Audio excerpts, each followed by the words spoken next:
It's Betsy with Keto Creations. Today I'm going to show you how to make an apple Danish. What I'm going to do is make a fathead dough and then fill it with a mixture of chayote squash and 1 apple and then cinnamon, sugar, stuff like that. So first I have taken almond flour, coconut flour, erythritol, baking powder, and then in this I have eggs, mozzarella cheese, butter, and vanilla. So I've melted this, okay, and I'm going to add this to that here in just a second. So I haven't added the vanilla yet. I just took this out of the microwave, okay? So I'm going to put you down here so we can see. I'm going to get a tablespoon of vanilla. Let's see, a tablespoon's 3 teaspoons, right? Ish. Alright, so now it's not going to mix together super well, but that's okay. It's going to mix together well once you put this in it. And that's what I'm going to do now.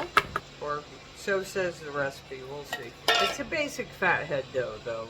You're just adding a few things to it to make it taste sweet for a sweeter application like the vanilla, that kind of stuff.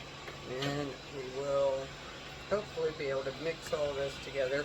Oftentimes I find it works best to use your hands. Okay, so then I just take my hand and work that almond flour and cheese together. Right? And now once this is done, we're going to put it in between 2 pieces of parchment and roll it out. Let's see, what size does this say? Into a 9 by 12 shape, roughly. So we'll see how that goes. All right, so that's where I am with that. It's pretty close. Need a couple of sheets of parchment so we can do something with that. Okay, so we'd like this to be roughly rectangular in shape. I'm going to start there. I just kind of use my hands to push it out. I'm going to get a rolling pin out here soon, but this seems to make it go a little faster. If you don't have a rolling pin, you could literally do it like this the whole time. So, have to have one for this. There, we're at 12 there. And I need to go forward just a little bit to about right here. So, we're already about there. That's great. See if we can't even it up. Alright, let's see if it feels about even. Yeah, it feels pretty even all the way around, so that's great. Now get this out of the way and continue. Okay, so we have this. Yeah, it's a little thick there. Not a lot, a little bit. I'll just make it a little longer. It'll be alright. And again, this is just estimate. It doesn't have to be perfect, guys. I promise. It's okay.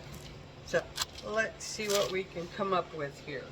Alright, so I'm supposed to be cutting this into 6 equal pieces. Grab this. Let's see if I go into thirds. And then we'll do each third in half-ish. Alright, so now we have 12 somewhat equal pieces. And then we're going to put some of our apple filling on each one. And then we'll cover them with that and seal the edges. You know, I think I'll probably also put some chopped walnuts on top of these apples. We'll see. And keep in mind, really, I mean, here's what they look like, okay? I cooked them yesterday. They are sliced very thin chayote squash and also 1 apple. So I've got 2 chayote and 1 apple in this. The apple will add some carbs, but it's going to make the whole thing taste like apple. So you won't get very many carbs in this per serving. Let's see what we can do here.